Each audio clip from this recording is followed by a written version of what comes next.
Hi, new friend. Welcome to the D Spot. So we have been totally chatting before this started, and I feel like you're like a kindred spirit. I'm so excited that you're here, and I'm so relieved that you're not a total smarty pants. I mean, you are a smarty pants, but I was reading your stuff and I'm like, I don't know if I'll be intelligent enough to have a conversation with her, but you are so down to earth and so easy to talk to. So thank you. So you own a therapy practice called Therapy for Black Women. Yes. Thank you. Tell me what's the inspiration? I mean, I know the visual inspiration, but like what drove you to this? What's the passionate part of why you started the practice? So I'm impassioned about just quite frankly, really similar to what you created here, a really safe space, a space similar to a place where you can come, and this is going to sound just a little bit, and you can just literally let your hair down, right? Where you don't feel like you fantastic. have to explain your experiences. You don't feel like you have to defend them or educate people. Oh my God. Or you come out of a space where where the onus is on you to educate or to be the educator. You just kind of get to be.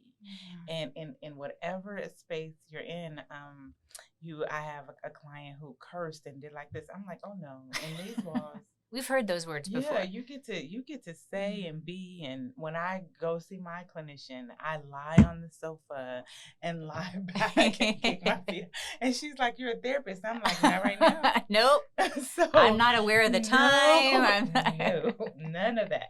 So I wanted to create that space for my clients, and I thought the safest place was a place specifically for Black women. And so that's kind of how the practice was born. I'm so glad that you're doing that, because I think clients are tired of looking at someone who looks like me. I can say that. We're in our safe space of the podcast, right?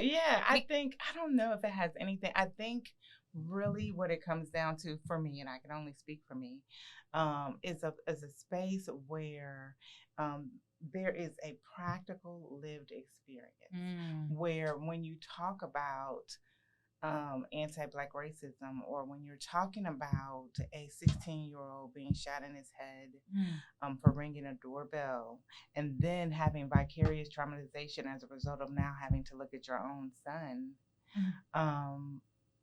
that resonates in a way that is understood, because my son is also Black. So I understand what it was like and went through a period of time which was not fair to him or me, where so my son is 6'3". Wow. You're tall, but he's tall. He's 6'3", and he played like they won. Just to give you some context, he won all sports and track. They won the championship in football, and he got drafted to a D1 school in basketball. So he's not this little bitty. Whoa. So my son is large. Yeah. And so he's an athlete. And so he is. Yes, buff. He is. And so I would ask him to stand by me. Like I could really, I would walk and say, no, come over here. And he was like, "What are you doing?" And he didn't even understand it. He's like, "I got this, like, Mom. What are you come over here. Like I can protect you, Mom. And so it was a time where it still scary. My son is a truck driver now, and so he's always on the road, and so it's still scary. And to understand that in a way, I don't have to think about it. And so I am a nerd, right? We know that I like reading. I like research. I love school. But this is something that you don't find in a book. You feel this resonates. A lived experience, like you said. Lived experience. And you can't hold space for someone who hasn't had in some way. I mean, we can, in theory, as therapists, we can hold space because we understand a theory. In theory. But the empathy that is required to like stand in that scary space with a client can sometimes only happen when you have a shared experience. I think so. I think that the compassion can certainly exist. And when we talk about cultural humility versus cultural, and I don't really know why we say versus, because I think cultural competence and cultural humility can and should live in the same space. But so I wouldn't say can't. I wouldn't use the word can't. I would use the word, I think best practices are. That's the phrase I would use. Because I do believe that all persons who are capable of empathizing can empathize with one's plight, but I can't know. And that's the difference, I believe. Because how do you guide someone through something that you don't have any experience of? You have no even reference point. Yeah, because we don't learn that in grad school. They don't give us that. And then how do you teach what it feels like to be discriminated against based merely on the way in which you present? My very best friend in the entire whole world, his name is Courtney Bodie, Dr. Courtney Bodie. And I'm tearing up talking about you, Court. And we went one time to buy a car. And you talk about smart. He's the smartest person. He's one of the smartest people I know. He must be super smart because you're like right up there for me of the smartest people I know. Thank you. He's like goobers. He is hugely smart. And we went in to purchase a vehicle of his. And then we walked in and I go, Court, you have your name tag on still. And at that time, he was like the associate director for diversity and equity inclusion and the director of and so it's a long name badge. Yeah. Did it have on all the and the letters, right? Okay. And so I'm like, Court, you have on your name badge. And he was like, no, I know. That's how I have to get respect. Because this way they understand. Now, this is someone and I so hope it was okay to tell that story. Why would it not be okay to tell the story? Unless he's upset about it, but he didn't hear. I so hope. But just to kind of give a frame of reference of when you talk about race lighting and the tropes that just naturally follow, like you don't walk into a room. When you walk into a room, I'll give an example. I was checking out at Walmart. Just checking out at Walmart, and the woman said, so you'll be using a food card. Excuse me? And I go, no, I won't be using a food card. And so it's just the what people have called or referred to as microaggressions.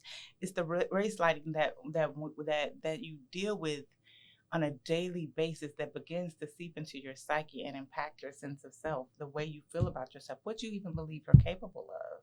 And that is primarily the focus of therapy for Black women. I deal with sense of self issues that have really more than likely, they originate from some family of origin issues, but primarily they come from just imagery and messages that we are inundated with on a daily basis, multiple times daily. Yeah, and you have to be on your game 24/7 to not take some of that. Like, I mean, I love how you're able to say like ignorance and they're just not aware, but that can't hold space for very long, because why are they not getting aware? Why do you have to keep being the bigger person? Why do you have to keep figuring out how to give them the benefit of the doubt? Well, I think it's just, so, I mean, really, to be honest with you, this goes as far back as one of the most revered psychiatric institutions in the world. I mean, like APA came out in 2021 and gave an apology for being complicit for these ideologies. And we could talk about, oh my God, what is it? His name escapes me. For just Carl Jung, Dr. Jung, and his contributions really to the ideologies of inferiority when it comes to Black people. Yeah, and so that it has a history that goes as far back as mental. I mean, when we talk about tropes in the mental health field, we cannot talk about tropes if we don't talk about the history and how insanity was deemed. It was correlated with freedom, and the ways to ward off insanity was by having a white benefactor, preferably a plantation owner. That's how you warded off insanity. And these were the tropes, the written directives from psychiatrists in one of the most prominent psychiatric institutions in Washington, D.C. So then you can't, it's almost like this, it's the fabric is woven into the country itself. So at some point you go, okay, otherwise you wouldn't sleep. Yeah. So it's like, okay, nope, I'm not using the food cart. Why do you think that plays into historically why I'm not seeing as many Black clients come into therapy? Or is that when you talk about you can't talk about, I don't think you can talk about when you say you're not seeing or you don't believe. Here's what I learned in grad school. Let's just be like what they teach therapists in grad school. Because when I take my cultural competent classes, right, back in the day, it's been a minute. Okay. But there's this conversation that like there's certain groups that don't go to therapy as often because culturally maybe it's more prevalent that you would go to your church for support or that you go to your parents for support or you're fearful of an institution like mental health. And so I guess what I learned growing up in grad school, and you're going to correct me because that's what I hear because you're my friend, you'll make me feel bad, is that that's what I thought as a therapist is that, of course I don't understand every experience because I didn't live that experience, right? But that's not, I still have to educate myself. How true is that clients are not wanting to come see a white therapist because would we rather go to a church or we'd rather go to our parents? Like, I have a lived experience as a Black woman and have experienced anti-Black racism personally, and there is no such thing as a monolithic experience. There's no such thing as a know all of the answers. I don't think that exists. Having said that, religion is another factor that psychologists pathologized and would hospitalize Black Americans for. So this medical mistrust is not something that Black people just said, I think that maybe no. There was all kinds of context of like being tested, and not literally giving, having the dead brain. I mean, the brains of cadavers used without any expression or testing for years without any compensation or even permission. So if you donated, or it's like now I have it on my driver's license to take my organs, right? But that wasn't an option before, right? And so so the medical mistrust is not only there, but in my opinion, it's very much warranted. And then in some instances, so you couple the medical mistrust with really a lack of familiarity surrounding many of the plights with which we contend regularly. I think if it were, and I can't know, but I think if it was something that happened every once in a while, then maybe it wouldn't be a big shake it deal, off, and it wouldn't be like a perpetual. But it's perpetual, and it's pervasive, and it lends itself to what they call race-based traumatic stress, where your adrenal system is almost always in fight or flight, or there's another one I can't Freeze. think of it. Yeah, because we call it flooded in the Gottman world, right? You call it flooded? Yeah, we call it. So this physiological arousal that I'm in constant. My heart rate's over 100 beats per minute. My brain is like on like, what do I need to do for survival? I can't do cognitive. No, I'm not doing a math problem when I'm constantly in survival mode. I'm looking over my shoulder. Are you a threat? Do I need to be on high alert? I can't function those ways that I would like to. I can't reach my higher self. You can't. And when you talk about self-actualizing, when you're constantly in this adrenal fatigue type mode of fight, flight, and really it's called, so freeze is I talk to my clients about it all the time. I can't believe I can't kind of put it talks about it's called some kind of immobility. Tonic immobility is what it's referred to.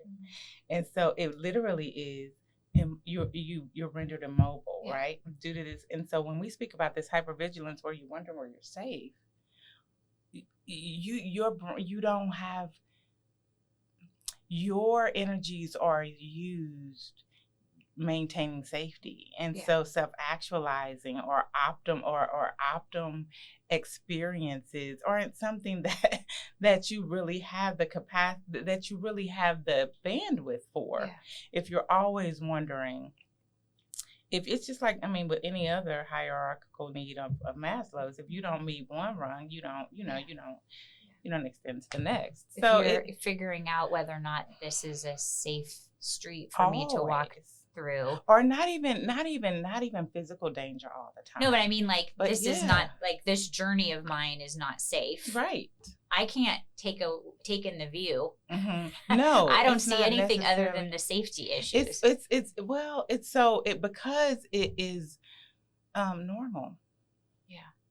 So it's not as foreign. It is normal. You don't have a compare and contrast. There is no. What would I compare it to? So it would be equally. I'm equally as ignorant of the privilege of living without that as you would be having to live with it. Yeah. I have no context. Yeah.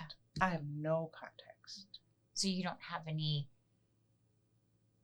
Then you don't even have anything that you're trying to self-actualize towards, because you don't. Well, no. So self-actualization, it not only the goal, but transcendence. Yeah. So I still reach for that. It's just in an entirely different way than you would, because mine comes with understanding and knowing that racism is pervasive and impacts every. And in spite of that, I strive to self-actualize in spite of it, understanding fully that it is a part of my experience.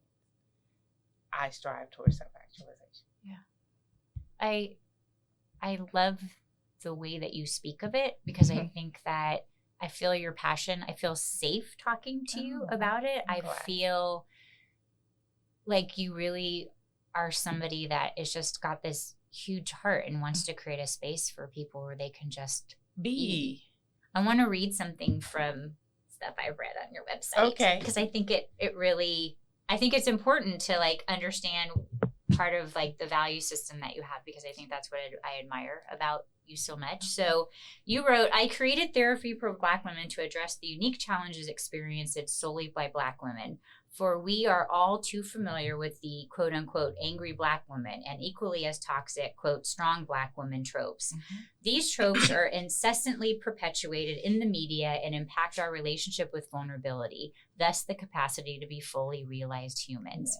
Additionally, therapy for Black women helps to mitigate the continued exploitation of Black women in search of licensed clinicians who have practical knowledge surrounding what is to be, the plight of merely being a Black woman. Yes. Girl, this is why I was all intimidated. I'm like, she's super smart, y'all. But speak to that. I mean, this is, if somebody's listening to this and they're like, yes. That's how do they approach then? Because not everybody can come to your practice. I mean, we'll multiply you in like 1 million. But how does someone start looking for a therapist to figure out if they understand what you understand so clearly? That's a phenomenal question. Because if I'm just listening to this, I'm like, yes. Yes. I have my insurance card out, or I'm going to call one of these people, and I'm on Psychology Today, and there's 400,000 therapists. Yes. What kind of questions should they be asking? What should they do? Well, so I think it's phenomenal now that you can plug in Black therapists.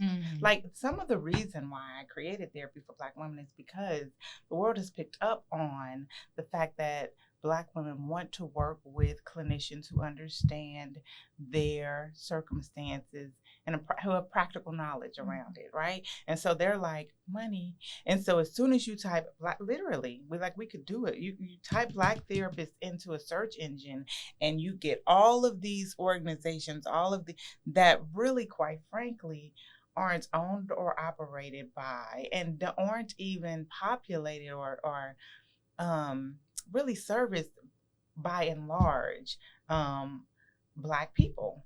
So it's kind of like a bait and switch. Okay. And so because there's a need, we're aware. There is a need, so we're gonna like work the need, yes, and pretend that we have what you need, and it's now, and sell you what we think you need. Absolutely. And so if we get you in, it's kind of like, well, so if we get you in, you can, and that's not to say that there aren't some Black clinicians, but not by and large. No. That's not what the practice, and that the practice isn't built on that foundation. One of the truths I take pride in is that therapy for Black women is owned and operated by a Black woman, and so you don't have to, you don't have to scatter. You don't have to look very hard to find a Black woman at Therapy for Black Women. So that is I exist for you. I am here to serve you in particular. When we're speaking to Black women. So but because this need is plentiful. Yes. You can go to Psychology Today and you can use your search menus and you can say Black therapist. You can call your insurance company and say, I am looking for a Black female therapist in the ages of. Today is very different. The client is empowered to ask these questions and say that this is what I want. This is the criterion in which I'm searching for. And there are EAP teams that call me. I mean, I get emails every day saying, we are looking for this criteria. Do you have openings and how soon? So the client is empowered to ask these questions, to advocate for themselves, and I recommend it. I always recommend to clients too, don't feel like you have to stay with someone who did, like, use your voice, use your boundaries, use your feet, right? Like, if you don't feel a connection, that's not on you. No, it's not. And it is a tell sign. I always say that the end result is indicative of the relationship itself. And so if it's always this flux, we're never really speaking the same language. That's not to say that the therapist isn't a very good therapist, and certainly you're a very good client, but it just doesn't mean that there's a mess. And when we speak to the therapeutic alliance, it's these factors that must be present if you're going to have this relationship that's so critical to positive change. Because what I'm hearing you say is, if you're feeling like you constantly have to educate your therapist about your experience, that's the therapist probably not being right for you. I don't think that I think that's one criteria that would say, I don't know, because this is a space where you don't have to be the expert. You get to lay on the couch.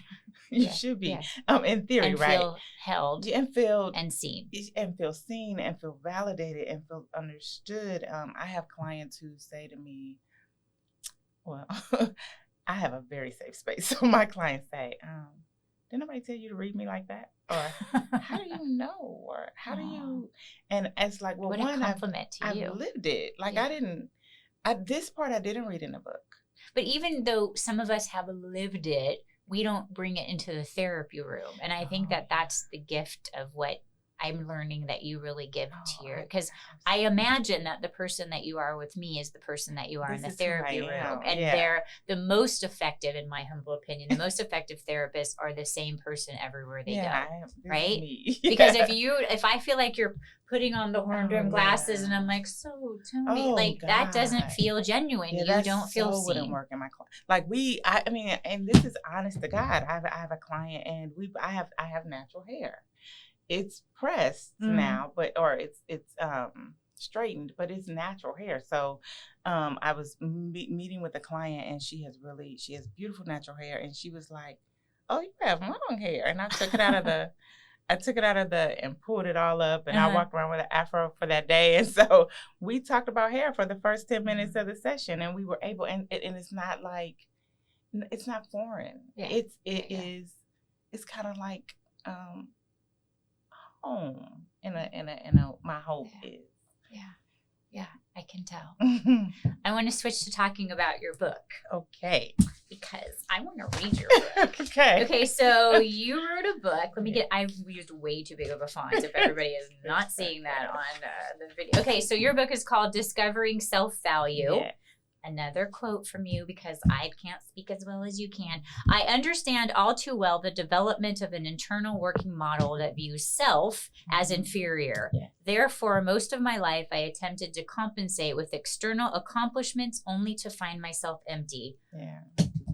I could not have said that better myself. That is such the plight of so many of us. Yes. And so that book is really for all. And when you think about it, so living in, so the intersection of identities, right? So living in a world where you have to navigate so for so many years I worked in corporate America, right? Mm-hmm. And so navigating just being a female in a male dominated space, right? Where you're having to put on, or like you said, put the glasses on and talk about fit the role, right? The splicing of the seeds, and it's like, man, how do I get out of here?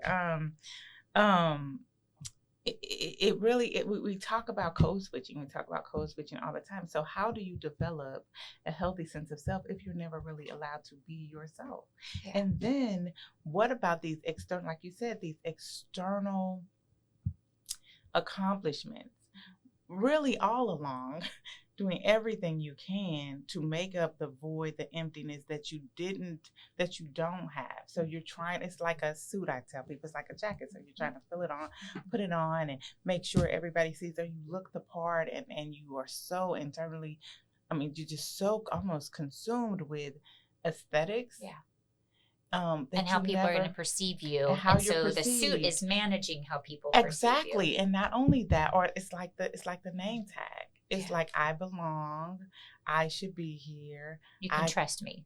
I can afford it. You don't have to ask me if I'm using a food card, or I guess in a car place, at a car dealership. I don't know what's the equivalent to a food card. Well, that'll be a good credit.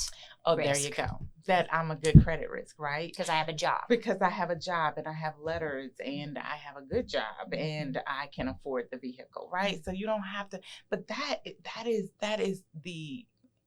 I think that is indicative of what it is that I'm speaking about. Having to not really being able to say just me, but me with this, or me with the Mercedes, or me with I don't have 1 degree, I have 5. And then so you start wondering, well, so let's have a chat about why it is that you won't leave school. Like, what messages, like what, I like school, right, like the rest of us, but what are you really trying to prove? Yeah.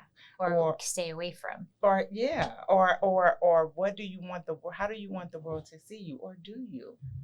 Do you want the world to see you? Are you hiding out in some role that you feel safe because the next step is scary and you're not ready to jump out? Right. All of those things. So so really it's a play on words, because it's discovering self and then self-value. It's somewhat of a play on words, because many of us, myself included, I didn't know that I was enough in and of myself.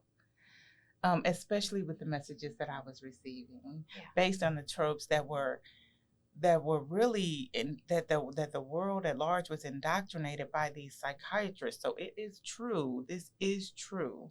The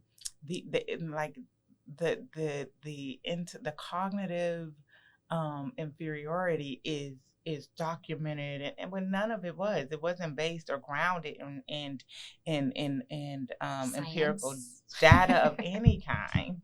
It was just, literally, I am not even making it up. Insanity was based on the ability to be free. Like, are you really? Then give me the option to be free. Like in writing, and you read this now, and you're like, are you serious? Yeah. So it's just, it really is mind-boggling. But these are the messages that are really that I guess it's kind of, like I said, interwoven. When you think of a tapestry, it's interwoven throughout, inextricably linked in some instances throughout our society.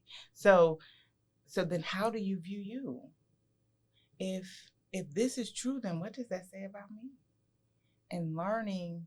And how do you not continue to validate that for yourself by getting the gumption or the self-respect or the power or to But do even something that, because different. then you're the angry Black woman. So that's punitive. Yeah. Or you believe, based again on tropes, that vulnerability is not something that you have the privilege of. You can only be strong. Vulnerability is a privilege. And so learning that no, it's a part of the human condition, dear. You can't we need to unlearn that. Or you'll break. You can't. So just learning that you can be, that vulnerability and weakness are not synonymous. It's part of the human condition. So all of these messages that we've internalized that has formed our internal working model and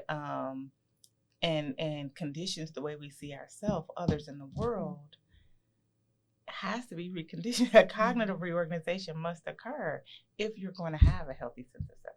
You're making me think about lots of things from a clinical perspective, that if we therapists have clients that are in this space, and I'm taught that I'm supposed to help you pursue healthy boundaries, right? That doesn't seem to work then. Well, no, because boundaries aren't really in this particular instance, it's about how do I recondition my cognition to believe that I have a right to cry, to just cry, or just say I'm tired or I don't have it. Because if you listen to people say I got it, like, almost like, oh no, I got it. No, I'm good. Are you really? But that will keep you safe. So that I don't know if it will keep. No, it absolutely. But it means so that people won't keep coming at you, or you won't show that vulnerability. Well, I think that is the expectation. The expectation is, or the conditioning is, that you always have to have it, when that's not even feasibly possible. But it's certainly okay that you don't always have it. Right. But you don't know that if you don't have the space. Or sense of self. Not been, a healthy sense of self. You can have, that if you have a distorted sense of self, then, and which many of us do, right? Like many people have. Not everybody has a secure attachment style. There are 3 other insecure attachment styles, right? Which you write about in your book, Attachment Styles, Bowlby, and all of it. You talk about the intellectual crush. I told you I'm a nerd. We can't talk about Bowlby. I'll get really excited. I could talk with theory with you all day, and there'd be like some snoozing happening on the other side of the podcast. Put 2 nerdy therapists together, see what you get. Yeah. So we don't want to. So just talking about and so your internal, Bowlby does talk about the internal working model and how that, and then Ainsworth, which nobody gives credit, Ainsworth. Mary. Yes, Mary Ainsworth did the stranger experiment, right? And came up with the way in which how behaviors correlated with different types of attachment styles, and how those styles play out in relationships full and throughout adulthood. Yeah, no, we don't break free. So, but we learn. It's a corrective emotional experience. It's cognitive reorganization. That's neuroplasticity is the whole reason for therapy, in my opinion. So let me. I hear you. We could go nerdy. on. I do get nerdy. I think that it's just so refreshing to have this conversation with you, because I think that we need to have these conversations as therapists, that not everything is in my realm of expertise. I may not be the right therapist. We shouldn't promote ourselves, number one, as being able to help everyone. That we should stick in our lane. Our scope of practice, right? And that we should have networks, and we should have the availability to run things past each other, and to refer out and have resources. And so I'm so good. You're going to be at the mental health fair. I am super excited because you're here in San Diego with me. So where can people find you if they want to know more about you, your book, reaching out to you? Tell them. The best place to find me is on my website. So it's very simple. It's therapyforblackwomen.org. So it's just really, really simple. That's the best way to find me. I can be reached via email. I answer my telephone personally. Oh my God, you're a unicorn. So yeah. Side note, most therapists don't always answer the phone because they're so busy. I don't think it's because they don't mean to be nice people. No, God, it is a load. Which is why, I have to bow down to you. You have a full practice with multiple clinicians. I'm like, oh my God, how do you even? This is why I have gray hair, my friend. So like, how do you do this? But yeah, so no, that I'm very easily reached by way of I think website is the best way to get me. And your book's on Amazon. And my book is and on it looks super like interesting, especially if you want to nerd out on theory while you talk about self. So, yes. Yeah. When you want to talk about, if you want to, it's not really clinical. I don't think. Well, I like how you tie. Here's the reality. We therapists still have this sense that there's like this woo-woo thing happening. And so I am always bowing down to other therapists who are like, no, there's some science. Hello, there's science to what we do. It's theory. It is so funny that you said that. I worked for a place for a short period of time. And there was a coworker who had worked in social services, right? Like you worked in the social services field, but there is actual theory to what clinicians do. It's not this. It's not you and I going to happy hour, writing it up on a cocktail napkin. It's not me. It's not me working in a social. There is theory, and not to mention theory and thousands of hours. Yes. And so when we talk about entrusting someone with your psyche, please find someone with an L in front of them, and like there should be an L. Not a life coach? It doesn't sound L for life coach? I'm not even going to do. Not even doing. But it should say L for license. Please entrust you, even if you never come to my website. Entrust that would be your weird. psyche They should go to your website with someone who has a L for licensed in front of your name. That sounds for legit. I mean, honest to God, because the just residency hours are 3,000. I think, and also more important than that is if you, again, there are amazing life coaches, and I'm not slamming life coaches, but what I'm saying is for a licensed person, I think that we have instilled in us the very important task and the differentiation of power that can happen. Absolutely. And that I have to constantly be aware that there are the boundaries of the ethical ramifications. They even talk about dual relationship. This isn't. It's very entrusting your psyche is serious. And so I believe that we should only entrust our psyches to licensed professionals, not somebody who, worked in the office. You want someone who literally has a L for licensure. I think that's profession. So important. And most of us are very passionate. Most of us are. Lots we were just talking about before the podcast, the licensing that we have to go through, the law and ethics. We literally were talking about this exam, which is like, you should at least get a vacation afterwards on the state. Paid by the BBS. Yes. Yes, at least a dinner or something. So. Well, I feel like you are a kindred spirit, and I'm so grateful that I got an email from you one day to participate. It was meant to be, and I hope to have a long relationship with you and to have you on another visit, because you have lots of wisdom to share, and I think we just scratched the surface. So thank you, sweet friend. Thank you for being here today. Thank you for having me. Thanks for tuning into the D-Spot. Find me, Dr. Dana McNeil, and my guests on social media using the links down below. Subscribe for new episodes weekly and leave a comment letting us know how and if you can relate or what topics you'd like us to cover next. See you next time, and don't forget, go into therapy is cool.